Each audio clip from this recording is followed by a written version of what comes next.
আসসালামু আলাইকুম ওরহমতুল্লাহি ওয়াবারাকাতু। আলহামদুলিল্লাহি ওয়াহদা ওয়াসসালাতু ওয়াসসালামু আলা আবদিহিল মুস্তাবা আল মুস্তফা ওয়া আলা আলিহি ওয়াসহাবিহি রশাদা। প্রিয় দর্শক, আল আরাফা ইসলাম ব্যাংক পিএলসি নিবেদিত রমাদানের নূর অনুষ্ঠান থেকে স্বাগত জানাচ্ছি। দেশ কিংবা দেশের বাইরে যে যেখান থেকে আমাদের এই অনুষ্ঠান দেখছেন, আশা রাখি ভালো আছেন। আমরা দোয়া করি আল্লাহ তাআলা আপনাদের সবাইকে সব জায়গায় সবসময় ভালো রাখুন। দর্শক, রমাদানের ঠিক এই মুহূর্তে আজ আমরা কথা বলবো তাওবা এবং ইস্তেগফার নিয়ে। এই বিষয়ে আলোচনা রয়েছেন বিশিষ্ট ইসলামী চিন্তাবিদ, শিক্ষাবিদ, গবেষক শাইখ শামাউন আলী মাদানী। আসসালামু আলাইকুম রহমতুল্লাহি ওবারাকাতু। ওয়ালাইকুম আসসালাম রহমতুল্লাহ বারাকাতুহু। মোহতারাম, কেমন আছেন সব? আলহামদুলিল্লাহ, আপনি ভালো আছেন? আলহামদুলিল্লাহ, আমিও ভালো আছি। সে কাজে আমরা তাওবা ইস্তেগফার নিয়ে কথা বলবো। শুরুতে জানতে চাইবো তাওবা এবং ইস্তেগফার কি? তাওবা, ইস্তেগফার দুটি আরবি শব্দ। তাওবা শব্দের অর্থ হচ্ছে প্রত্যাবর্তন করা, আচ্ছা আচ্ছা। আর ইস্তেগফার মানে হলো ক্ষমা প্রার্থনা করা। তাওবা বলতে মানুষ পাপ থেকে সম্পূর্ণ মুক্ত হয়ে সেখান থেকে মুখ ফিরিয়ে আল্লাহর কাছে ফিরে আসার নামই হচ্ছে তাওবা। আর ইস্তেগফার হচ্ছে যে আমার দ্বারা যেসব পাপ সংঘটিত হয়েছে বা হতে পারে বা হওয়ার সম্ভাবনা আছে, এগুলো থেকে আমি আল্লাহর কাছে ক্ষমা প্রার্থনা করি যে আল্লাহ তুমি আমাকে ক্ষমা প্রার্থনা করো। তিনি হচ্ছেন গফুর ও রাহিম, ক্ষমাশীল এবং দয়াবান। বান্দা যখন কোনো পাপ করে থাকে, আল্লাহ তাআলা কিন্তু একটা নীতি নির্ধারণ করে দিয়েছেন যে মানুষ যদি নেকি করার ইচ্ছা করে, সাথে সাথে তার জন্য নেকি লিখে দেওয়া হয়। কিন্তু পাপ করার নিয়ত করলে সেটা পাপ কিন্তু সাথে সাথে লেখা হয় না। এটা ফেরেশতার অপেক্ষা করতে থাকে যে তার দ্বারা যে পাপ সংগঠিত হচ্ছে কিনা। যদি না হয় তাহলে তো লেখার কোনো প্রশ্ন আসে না। আর যদি করে তখন তার জন্য পাপটা লেখা হয় এবং সেখানে আল্লাহ তাআলা অপেক্ষা করতে থাকেন মানুষ কখন তার দিকে ফিরে আসবে, কখন তাওবা করবে। তুবু ইলাল্লাহি তাওবাতান নাসুহা। আল্লাহ তাআলা ঈমানদারদেরকে নির্দেশ দিচ্ছেন যে তোমরা খালিস নিয়তে আল্লাহর কাছে খাঁটি তওবা করো। এবং এই তওবা করতে গেলে আপনাকে এবং আমাকে বেশ কয়েকটা বিষয়ের প্রতি খেয়াল রাখতে হবে। জি জি। ১ নম্বর শর্ত হচ্ছে যে তওবা আপনি করবেন সেই পাপ থেকে, সে আপনি দৃঢ় প্রতিজ্ঞা করবেন, ইরাদা করবেন যে আমি আর ওই পাপের দিকে যাব না। এইটা যদি আপনি না করেন তাহলে তো তওবা করে কোনো লাভ হবে। দ্বিতীয় বিষয়টা হচ্ছে যে আপনি যে পাপটা করেছেন বা আমার দ্বারা যে পাপটা সংঘটিত হয়েছে, এটার জন্য আমাকে অনুতপ্ত হতে হবে। যে আমি এর জন্য আল্লাহর কাছে অনুতপ্ত। আল্লাহ, আমি অন্যায়টা করে ফেলেছি, আমার দ্বারা তো এই অন্যায় সংঘটিত হয়ে গেছে, আমি আর এইদিকে কখনো ফিরে যাব না। এইরকম একটা অনুতপ্ত ভাব থাকতে হবে। তৃতীয় বিষয়টা হচ্ছে যে আমার মধ্যে দৃঢ় ইচ্ছা থাকতে হবে আমি আর এই ধরনের পাপ করব না। এই ৩টি সমষ্টিকে যদি আমরা তওবার ক্ষেত্রে নিয়ে আসতে পারি, তখনই আমাদের তওবাটা আল্লাহর কাছে কবুল এবং মঞ্জুর হবে। আল্লাহ তাআলা কোরআনে তওবার ব্যাপারে অনেক আয়াত এসেছে, হাদিসেও অনেক হাদিস এসেছে এবং আল্লাহ তাআলা সবচেয়ে সেই বান্দার প্রতি খুশি হন যে অপরাধ করার পরে তওবা করে। তারপরে তওবা করার পর হাদিসে এসেছে সে আবার যদি সেই পাপটা করে, তারপরে আল্লাহর কাছে যদি ক্ষমা চায়, তাহলে আল্লাহ তাআলা তাকে আবার ক্ষমা করে দেবেন।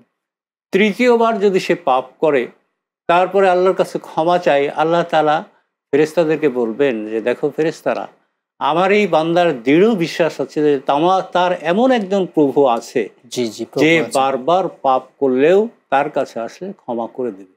এইভাবে আপনারা এবং আমরা যদি আল্লাহর কাছে বারবার ফিরে আসি, তাহলে অবশ্যই আল্লাহ তাআলা তওবা কবুল করবেন। এজন্য আপনাকে এবং আমাকে যে প্রথম কথা হচ্ছে যে আমাকে ইরাদা করতে হবে আমি আর ওই পাপের দিকে যাব না। পাপের জন্য আমাকে অনুতপ্ত হতে হবে।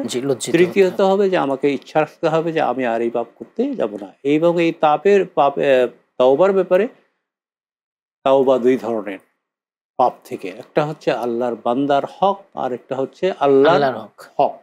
হকুল্লাহ, হকুল ইবাদ। আল্লাহর যে হক, যেমন নামাজ, আমাদের এই সিয়াম, ইবাদতগুলা, এগুলা আল্লাহ তাআলা ইচ্ছা করলেই ক্ষমা করে দিতে পারেন। কিন্তু বান্দার হক, হকুল ইবাদ, এটা আল্লাহ তাআলা ক্ষমা করবেন না। এবং এই বান্দার হকদের মধ্যে আরেকটা গুরুত্বপূর্ণ হচ্ছে ঋণ। আপনি যদি কারোর কাছ থেকে ঋণ গ্রহণ করেন, দেখেন ইসলামের যে সবাইকেই তো মরতে হবে, কিন্তু মরণের মধ্যে সবচেয়ে মর্যাদাশীল মৃত্যু হলো শহীদের মৃত্যু। জি, এই শহীদদের মৃত্যুর ব্যাপারেও আল্লাহ রসুল বলেছেন যে শহীদকে ইউফারু লাহু কুল্লা যুনুব, তার সমস্ত গুনাহকে আল্লাহ তাআলা মাফ করে দেবেন ইল্লাদ-দাইন, কিন্তু ঋণকে ক্ষমা করবেন না। সুতরাং ঋণের যদি আপনার এবং আমার দ্বারা ঋণ সংগঠিত হয়, কোনো কারণে আমরা কারো ঋণ নিয়ে থাকি, এই ঋণটাকে আপনাকে এবং আমাকে পরিশোধ করতে হবে। এটা তওবার দ্বারাতে হবে না, মাফ হবে না, এটা মাফ হবে না। ঠিক তওবার ক্ষেত্রে এই ধরনের অনেক বিষয় রয়েছে। আপনি একজনের হক নষ্ট করে ফেলেছেন, আপনাকে সেই লোকের কাছ থেকে গিয়ে ক্ষমা নিতে হবে। হক যদি ফেরত দেওয়া সম্ভব হয় ফেরত দিতে হবে। কিন্তু এখন বর্তমান যুগে অনেক সমস্যা হচ্ছে। দেখেন, এখন আগের ব্যবসায়ীরা ছিল একটা জায়গাতে এস্টাবলিশ ছিল, সেখানেই তার দোকান ছিল, এই ছিল। কিন্তু এখন পাড়া মহল্লায় দেখেন একটা দোকান নিয়েছে, 1 বছর পরে হয়তো দোকান বন্ধ করে চলে গেছে। এখন আপনি তার কাছ থেকে কিছু বাকি খেয়েছিলেন, টাকাও দেন নাই, ইচ্ছা করে হোক বা অনিচ্ছাকৃত হোক। এখন আপনি কি করবেন, কিভাবে? এই মশালাটা এসেছে নতুন রিসেন্টলি। সৌদি আরবের প্রখ্যাত আলেম শেখ সালেহ আল মুনাজ্জিদ, উনি তার উরিদু আন আতুবা ওয়ালাকিন এই একটা বই উনি লিখেছেন যে আমি তওবা করতে চাই, কিন্তু আমি কিভাবে করব। এই বইটা আমি অনুবাদ করেছি, আরো অনেক বেশ কয়েকজন অনুবাদ করেছেন। তো এটা মার্কেটেও রয়েছে। এইখানে এই মশালাটা এসেছে। এই মশালাটার হল হলো যে আপনাকে মনে করতে হবে আপনি কত টাকা তার মোটামুটি আপনি তার কাছ থেকে আপনার কাছে পাবে, সেই টাকাটা তার নামে আপনি সাদাকা করে দেবেন, দান করে দেবেন। এখানে আপনার কোনো সওয়াব হবে না, কিন্তু সওয়াবটা সে পেয়ে যাবে এবং আপনি দায়মুক্ত হবেন। এবং এইভাবে কিছুটা অপেক্ষা করা দরকার বা খোঁজা দরকার, তাকে পাওয়া যায় কিনা। যদি টেলিফোনটা থাকে, মোবাইল নাম্বার থাকে, যোগাযোগ করা এখন তো অনেক সহজে বিকাশ নাম্বার নিয়ে তার অ্যাকাউন্টে পাঠিয়ে দেওয়া যাবে। হ্যাঁ, ব্যাংকে দেওয়া যায়। কিন্তু অনেকে আছে যে, এবং এখানে আরেকটা বিষয় আছে যে এখানে আপনি মাল্টিপল কোম্পানিও হতে পারে, যে দেশের চাকরি ব্যবসা বন্ধ করে গুটিয়ে চলে গেছে, এরকম অনেক আছে, এরকম ঘটে। এই বিষয়গুলো আমাদেরকে খেয়াল করতে হবে। এই জন্য হক্কুল ইবাদ, এটা ক্ষমা প্রার্থনা করলেই এটা থেকে মুক্তি পাওয়া যাবে না। এর জন্য এর হকটাকে অন্তত পৌঁছে দিতে হবে। এমনও হতে পারে যে সে লোকটা হয়তো ইন্তিকাল করেছেন, তাহলে তার আত্মীয় স্বজনের কাছে, ওয়ারিসদের কাছে গিয়ে সেটা পৌঁছে দিতে হবে। এইভাবে আমাদেরকে, আবার যদি এমন হয় যে আমি পাবো তাদের কাছে, এমনও তো হতে পারে। হ্যাঁ, এটা হতে পারে। সেটার ব্যাপারটা যেটা ইসলামের দৃষ্টিভঙ্গি, আমরা সাধারণত গ্রামে গঞ্জে থেকে শহরে সব জায়গাতে আমরা দেখে থাকি যে কেউ আমাদের বন্ধু বান্ধব, কেউ আত্মীয় স্বজন কেউ ওর কাছে টাকা পেলে মারা গেলে আমরা সাধারণত মাফ করে দিই, দাবি রাখি না, যদি ছোট অ্যামাউন্ট হয় কিংবা যেটা সহনশীল পর্যায়ে থাকে। হ্যাঁ, কিন্তু অনেক বড় অ্যামাউন্ট হলে সেটা তো ধরেন অনেক স্বার্থের বিষয় থাকলে, অনেক বিষয় থাকলে সেটা তো আবার অনেক সময় মাফ করা সম্ভব হয় না। তখন তাদের কাছ থেকে গিয়ে চাইতে হবে, বলতে হবে যে ভাই এই হয়েছে, যদি সম্ভব হয়। এবং এক্ষেত্রে আমাদের তো দলিল রাখা দরকার, প্রমাণ রাখা দরকার, কাউকে ঋণ দিলে ঋণ নিলে অবশ্যই এটা তো কোরআনের নির্দেশনা। হ্যাঁ, নির্দেশনা। কিন্তু আবার অনেক সময় এমন ক্লোজ ফ্রেন্ড থাকে যেগুলোতে দলিল রাখাটাও একটু কেমন যেন অসামাজিকতা মনে হয়, বা অনেক সময় আমাদের নিজেরাই ইতস্তত করি যে এই কয়টা টাকা নিল, 10,000 টাকা নিল, 20,000 টাকা নিল, এর জন্য একটু দলিল রাখবো কেমন করে। কিন্তু অস্বীকার করে বসে অনেক সময় হয়। আবার ঋণ কত মারাত্মক, রাসূলুল্লাহ সাল্লাল্লাহু আলাইহি ওয়াসাল্লাম জানাজা পড়েন নাই। হ্যাঁ, ওই যে এক লোকের জানাজা আসল, সাহাবীর নামটা আমি ভুলে গেছি। তখন তিনি নামাজের জন্য দাঁড়িয়ে গেছেন, জিজ্ঞেস করেন আলাইহিদ দাইন, এর কোনো ঋণ আছে কিনা? তখন বললেন যে হ্যাঁ, এত ঋণ আছে। রাসূল সাল্লাল্লাহু আলাইহি ওয়াসাল্লাম সাল্লু আলা ইখওয়ানিকুম, তোমরা তোমার ভাইয়ের জানাজা পড়ে নাও, আমি জানাজা পড়াবো না। তখন হযরত আলী রাদিয়াল্লাহু তাআলা আনহু দায়িত্ব নিলেন। তিনি বললেন যে আমি এই ঋণ পরিশোধ করার দায়িত্ব নিলাম। জি হাসান, বিরতির বাকি অংশ শুনবেন ইনশাআল্লাহ। দর্শক, আপনারা দেখছেন আল আরাফা ইসলাম ব্যাংক পিএলসি নিবেদিত রমাদানের নূর। সময় হলো ছোট্ট বিরতি, একটু পরে ফিরবো। আমাদের সঙ্গে থাকবেন ইনশাআল্লাহ।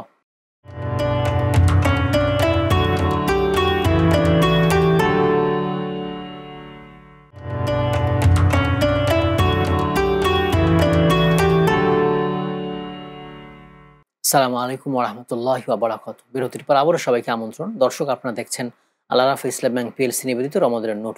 আজ আমরা কথা বলছিলাম তাওবা এবং ইস্তেগফার নিয়ে। মোহতারাম যেমনটা বলছেন। হ্যাঁ, আমরা যেটা আলোচনা করছিলাম, হযরত আলী রাদিয়াল্লাহু তাআলা আনহু এই দায়িত্বটা গ্রহণ করেন। হাদিসে এসেছে, আবু দাউদ শরীফের হাদিসে, যে রাসূল সাল্লাল্লাহু আলাইহি ওয়াসাল্লাম প্রায় তাকে জিজ্ঞেস করছেন, কি আলী, ঋণটা কি পরিশোধ হয়েছে? ঋণটা কি পরিশোধ হয়েছে? এক পর্যায়ে গিয়ে হযরত আলী রাদিয়াল্লাহু তাআলা আনহু এটা পরিশোধ করলেন।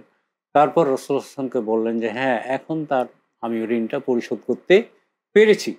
হাদিসের শব্দ হলো আল আন বারিদাত জিলদাতুহু, মানে সেই মৃত ব্যক্তির, সেই সাহাবীর শরীরটা আপনার শরীরটা এখন তার চামড়াটা ঠান্ডা হলো। মানে ঋণের কারণে সেটা ঠান্ডা ছিল না, গরম ছিল, উত্তপ্ত ছিল। তাহলে ঋণের বিষয়টা কত মারাত্মক। এবং রাসূল সাল্লাল্লাহু আলাইহি ওয়াসাল্লাম এটা দায়িত্ব নেওয়ার পরে জানাজা পড়িয়েছিলেন। হ্যাঁ, জানাজা পড়াইছিলেন। মোহতারাম, এই তাওবা ইস্তেগফারের সাথে রমাদানের কি সম্পর্ক? কিভাবে আমরা রিলেট করতে পারি? আসলে রমজানটা হচ্ছে মানুষের জন্য একটা অবারিত সুযোগ নেকি কামাবার, এবং এই সময় মানুষের মনটা অনেকটা নরম থাকে, দিলটা অনেকটা প্রশমিত থাকে, এবং মন চায় যে আমি ভালো কাজগুলো করব। এবং এই সময়ে যদি আমরা আমাদের পাপগুলাকে মোচন করে নিতে পারি, এটা হচ্ছে মোক্ষম সুযোগ সময়। এজন্য রমজান মাসেই তাওবা করার বিষয়টাকে বেশি আমরা আলোচনা করে থাকি। জি জি। যে আমরা যেহেতু নেক কামাই করতেছি, নেকির দিকে আগাচ্ছি, আল্লাহর দিকে আগাচ্ছি, এবং এই সময় আমরা সবাই হাদিসের ভাষ্য মতে যে মূল শয়তান এখন শৃঙ্খলাবদ্ধ হয়েছে, এবং এই কারণে এই রমজানে কিন্তু আমরা অনেক বেশি নেকি করতে পারি, অন্যান্য সময় করতে পারি, তৌফিক হতে হয়। এজন্য এই সময়টাকেই আসলে সাধারণত আমরা তওবার জন্য, ইস্তেগফারের জন্য বেছে নেওয়াটা বেশি উত্তম। আমরা আমাদের নেকির ভান্ডারকে আরো আগিয়ে নিব, পাপ থেকে আরো মুক্ত হব, নিজের কাঁধে যেসব পাপ রয়েছে সেগুলো থেকে কিভাবে বেরিয়ে আসব। তো আমাদের এই জন্য রমজানেরটাকে কাজে লাগাতে হবে। কারণ রমজানের আমরা সবাই জানি যে রাসূলুল্লাহ সাল্লাল্লাহু আলাইহি ওয়াসাল্লাম একদিন খুতবাতে উঠে 3টা সিঁড়িতে 3টা আমিন বলেছেন। জি জি। সাহাবেরা জিজ্ঞেস করেছিলেন, লিমা আম্মানতা ইয়া রাসূলুল্লাহ, হে আল্লাহর রাসূল, আপনি আমিন আমিন আমিন ভাবে 3টা সিঁড়িতে 3বার কেন বললেন? কারণ অন্যান্য সময় তো তিনি আমিন বলেন নাই। তখন রাসূল সাল্লাল্লাহু আলাইহি ওয়াসাল্লাম বললেন, যা আনি জিবরিল আনিফান, একটু আগে আমার কাছে জিবরাইল এসেছিলেন, তিনি 3টি দোয়া করেছেন, আমি তার জন্য আমিন বলেছি। তার পরিপ্রেক্ষিতে এর মধ্যে একটি হলো যে সে রমজান পেল, ওয়ালাম ইউগফার লাহু, ওর গুনাহ খাতা মাফ করে নিতে পারল না, তার জন্য তিনি দরকার তার নাক ধুলাই ধূসরিত হোক, অর্থাৎ সে ধ্বংসের দিকে যাক, তার নিপাত যাক। তখন রাসূল সাল্লাল্লাহু আলাইহি ওয়াসাল্লাম আমিন বলেছেন, মানে আসলে বদদুয়া আর রাসূল সাল্লাল্লাহু আলাইহি ওয়াসাল্লাম আমিন বলেছেন। ওয়াকুল্লু নাবিয়্যিন ইউজাবু, প্রত্যেক নবীর দোয়া কবুল হয়ে যায়। এবং আমাদের প্রিয় নবী রাসূলুল্লাহ সাল্লাল্লাহু আলাইহি ওয়াসাল্লাম, তিনি তো দুজাহানের নবী, সবার প্রিয় নবী এবং সর্দার, তার কথা তো অবশ্যই আল্লাহর কাছে গ্রহণ করবেনই। তার মানে কোনো উপায় নাই। এজন্য আমাদের তওবা করতে হবে, ইস্তেগফার করতে হবে। আবার আমাদের জীবনের শেষ রমাদান হয়ে যেতে পারে এটা। হ্যাঁ, এটা কিছুই বলা যাবে না, কারণ আমরা এই দুনিয়াতে এসেছি, কিন্তু যাব কখন এর কোনো নির্দিষ্ট সময় নাই। দেখেন যে আমাদের হয়তো কোনো ভাই আমার আগে মারা যাচ্ছে, আমার বাবা মারা যাচ্ছে, আবার বাবার আগে ছেলে মারা যাচ্ছে। এজন্য আসার টাইমটা আছে, কিন্তু যাওয়ার কোনো টাইম নাই। এই জন্য রাসূলুল্লাহ সাল্লাল্লাহু আলাইহি ওয়াসাল্লাম বলছেন, আল কাইয়িসু মান দানা নাফসাহু ওয়া আমিলা লিমা বা'দাল মাউত।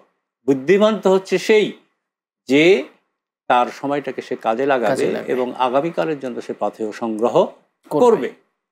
আর নির্বোধ হচ্ছে সেই, ওয়ালা আজিজু মান আতবা নাফসাহু ওয়া তামান্না আলাল্লাহি, এবং সেই হচ্ছে নির্বোধ যে নিজের খেয়াল খুশি মোতাবেক জীবনকে পরিচালিত করে আর আল্লাহর কাছে বিরাট আশা করে রাখে যে আল্লাহ তো আমাকে জান্নাত দিবে, কাজ করতে হবে আপনি এবং আমি, কাজ না করলে পরে আমরা কেমন। এবং ইস্তেগফারের যে বিষয়টা, ক্ষমা প্রার্থনা, এটা সবসময় আল্লাহর কাছে ইস্তেগফার করতে হবে।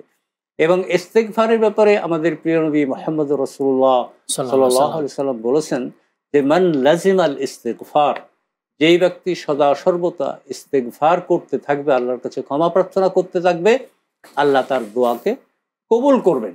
এবং সে যদি কোনো সংকটে পড়ে, সেই সংকট থেকে বের করে দেওয়ার জন্য আল্লাহ তাআলা পথ করে দেবেন। এবং এটাই হচ্ছে একজন মুস্তাজাবুদ দাওয়া, যে বেশি বেশি ইস্তেগফার করে। আমরা সেই বিখ্যাত কাহিনী জানি হযরত আহমদ ইবনে হাম্বলের সাথে, যে একজন রুটি বিক্রেতা, তার মনের আশা ছিল, সে থাকে দূর দেশে আর আহমদ ইবনে হাম্বল থাকেন সিরিয়াতে, অনেক দূরে। সেখানে সে যেতেও পারে না, কিন্তু তার মনে আশা আকাঙ্ক্ষা ছিল যে আমি আহমদ ইবনে হাম্বলের সাথে দেখা করব। আচ্ছা, যুগ শ্রেষ্ঠ আলেম, জি এত বড় আলেম, তার সাথে দেখা করব, হাদিসের হাফেজ। কিন্তু সে আল্লাহর কাছে দোয়া করতে থাকে, সবসময় ইস্তেগফার করতে থাকে। আল্লাহর কি হুকুম, সেই আহমদ ইবনে হাম্বলকে আল্লাহ তাআলা ঘটনাক্রমে তার কাছে নিয়ে চলে এসেছে। তিনি এসে মসজিদে আশ্রয় নিতে গেছেন। সে সময় মসজিদের দরজা বন্ধ করে দেওয়া হয়েছে, কোনো জায়গা পাচ্ছেন না। তিনি অনেক কষ্ট করতে করতে সেই রুটি বিক্রি তার কাছে এসেছেন এবং বলছেন, ভাই আপনার কাছে কি একটু আমি সময় কাটাতে পারবো? হ্যাঁ থাকেন, অসুবিধা নেই।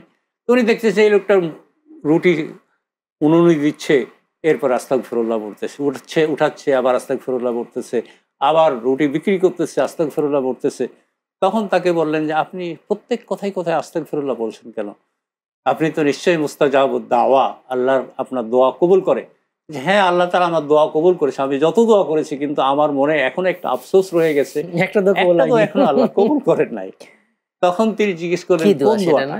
তখন তিনি বললেন যে এই যুগ শ্রেষ্ঠ আলেম আহমদ ইবনে হাম্বলকে আমি দেখতে চাই, কিন্তু আমি সিরিয়াতে এত দূর যাওয়ার মতো আমার সামর্থ্য নাই, পাথেও নাই, আমি ওনাকে দেখতে চাই। তখন হযরত আহমদ ইবনে হাম্বল মানে আবেগ আপ্লুত হয়ে পড়েছেন। তিনি বলছেন যে আপনি যাকে খুঁজতেছেন আল্লাহ তাআলা তাকে আপনার সামনে এসে হাজির করেছেন। এই জন্য ইস্তেগফারের কি পাওয়ার দেখেন।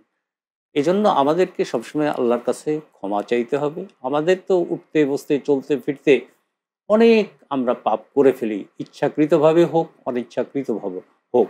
আর বর্তমান এই যান্ত্রিকতার যুগে পাপ কামাবার জন্য দূরে কোথাও যাওয়া লাগে না, আপনি চলতেছেন পথে, আপনার কানে অনাকাঙ্ক্ষিত অনেক কিছুই চলে আসতেছে, শুনতে পাচ্ছেন। এই জন্য এই বিষয়টাকে আমাদেরকে সবসময় খেয়াল রাখতে হবে।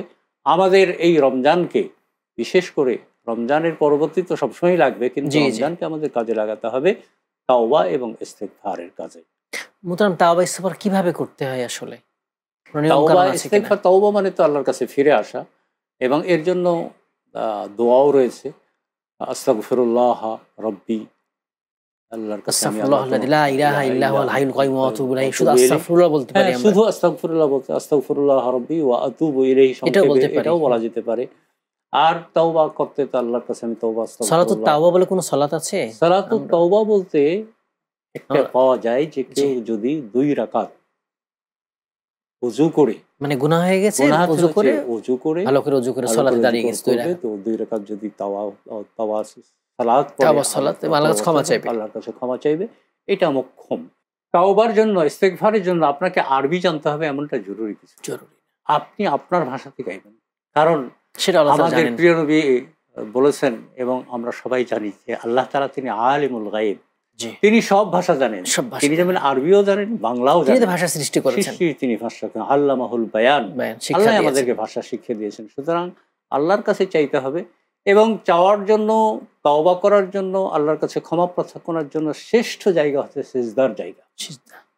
আমরা সাধারণত এটা করি না, কিন্তু এটা আপনি আমি ফরজ নামাজে আল্লাহর কাছে তওবা, অন্যান্য দোয়া পড়তে পারবো না, কিন্তু সুন্নাহ নামাজ যত আছে, নফল নামাজ যত আছে, সেখানে আমরা সিজদাতে গিয়ে তাসবিহ বলার পরে আমরা করতে পারবো। কারণ হাদিসে এসেছে, রাসূলুল্লাহ সাল্লাল্লাহু আলাইহি ওয়াসাল্লাম বলেছেন যে বান্দা আল্লাহর সবচেয়ে নিকটে যায় যখন সে সেজদা অবস্থায় থাকে। সুতরাং আমাদেরকে সেজদাতে মাথা লুটিয়ে আল্লাহর কাছে ক্ষমা চাইতে হবে, আল্লাহর কাছে তওবা করতে হবে। তাহলে আল্লাহ তাআলা আমাদের প্রতি ক্ষমার হাত অবারিত করবেন, বাড়িয়ে দিবেন, এবং আমাদের তওবাকে আল্লাহ তাআলা কবুল করবেন। জাযাকাল্লাহু খাইর, আমাদের সময় দিয়েছেন, মূল্যবান আলোচনা করেছেন। দর্শক, আপনারা এতক্ষণ দেখছিলেন আল আরাফা ইসলাম ব্যাংক পিএলসি নিবেদিত রমাদানের নূর। আমরা কথা বলছিলাম তাওবা এবং ইস্তেগফার নিয়ে। আলোচনা ছিলেন শেখ শামীম আলী মাদানী। মুহতারাম সুন্দর করে বলে দিয়েছেন। তাই আসুন আমরা বেশি বেশি তাওবা করব, ইস্তেগফার করব। মুখে ইস্তেগফার করলাম, পাপ থেকে ফিরে আসলাম না, এটা হবে না। আমরা খাঁটি তাওবা করব এবং ইস্তেগফার করব, লজ্জিত হব, আল্লাহ তাআলাকে ওয়াদা দিব আর কখনো সে পাপে জড়াবো না। আমিন। আসসালামু আলাইকুম ওয়া রাহমাতুল্লাহি ওয়া বারাকাতুহু।